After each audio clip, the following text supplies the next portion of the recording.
Hey guys, thanks for tuning in.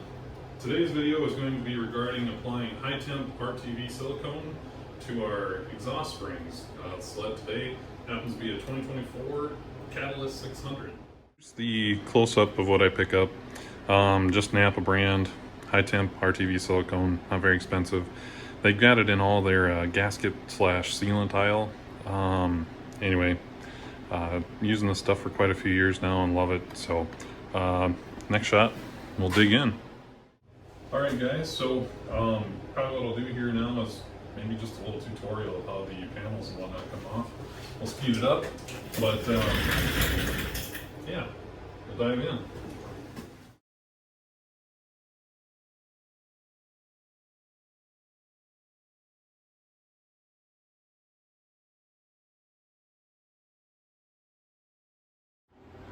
Okay guys, panels removed. I'll take time and show you a little bit of detail of which springs we're going to be tackling. So it's kind of nice about 2024 600s. You can see that they do have a little bit of a dampener in the Y pipe to expansion chamber joint. So those are in there. I'll probably still top coat them with some RTV silicone just to add a little bit more dampening to them. And there is 4 springs for that joint. Also, the heat shield springs, looks like we've got 1, 2, 3 for the heat shield. 4 if you include the anchor point. We'll hit those. And then where the expansion chamber hits the silencer, there's another 2. And it looks like we've actually got a bonus heat shield spring. So I just like to hit all of these just due to vibrations, harmonics from trail, engine. Otherwise, those springs can be thrown under a lot of load, under a lot of tension too. So that RTV is just going to go in there, act as a dampener to eliminate some of that vibration, and thus extend the life of the spring. And hopefully, in the field results will just be less or no broken springs. So we'll dive into the actual silicone part next. Okay guys, so for the high temp, it comes in a package, as we saw earlier. Just again, for clarity's sake, that's what we're using. Source was Napa. It comes with a cap, also comes with like a, almost like a caulking tube applicator. Say if you're making a gasket, you need to get in a small area. Definitely not the case for this job, so I'm just going to take the cap, puncture the top. That reveals the silicone, and my application is very similar to the way you probably put toothpaste on a toothbrush, but I'll show you that here next, and we'll hit the springs. Alright guys, so we're going to tackle the 2 expansion chamber to silencer springs first, just because they're the low-hanging fruit. Really nice camera angle.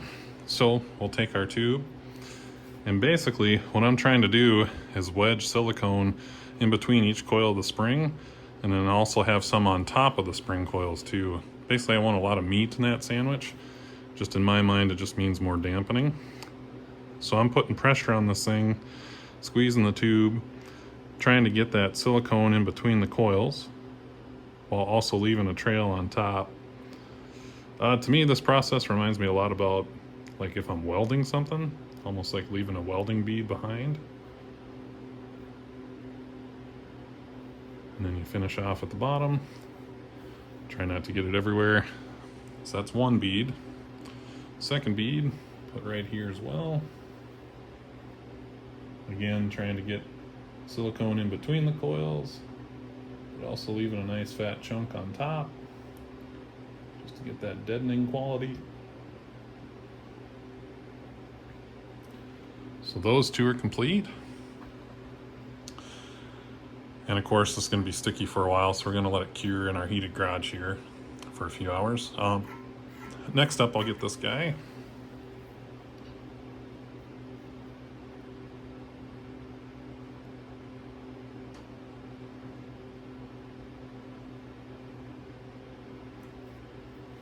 There we go. And then, okay, let's switch, we'll get the rest.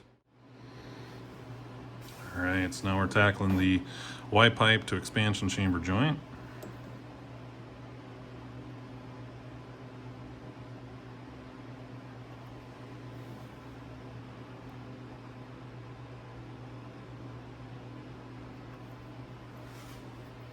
Top two, looks like these bottom two might be a little bugger.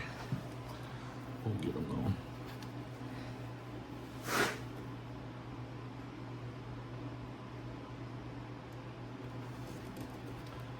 3 out of 4. Of course, number 4 looks like it'll be a doozy. So we get that wiggled in without getting RTV all over my fingers.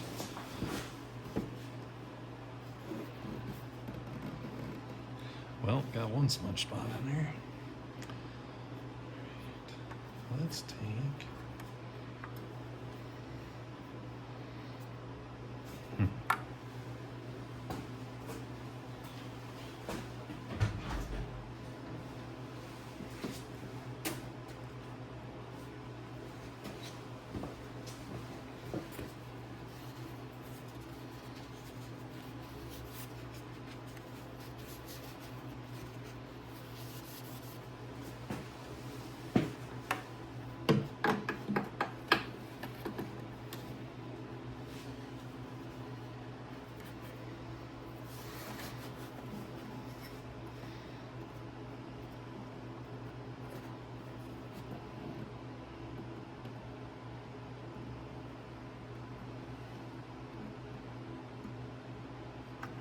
there we go. Got her.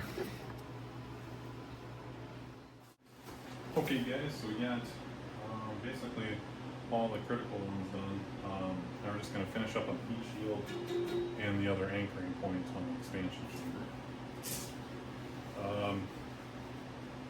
Tip for you guys, have a rag handy, and also on the Y pipe springs, learn from my mistake, do the bottom two first and then do the top two, just so you're not dragging your hand through freshly placed RTV.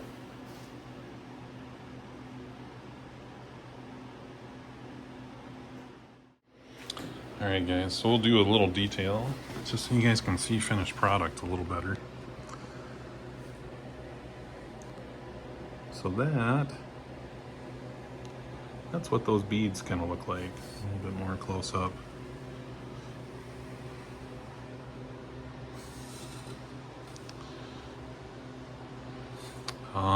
When I was in cross-country racing, basically all the racers were telling me to do that when I was brand new, and had tremendous success with it.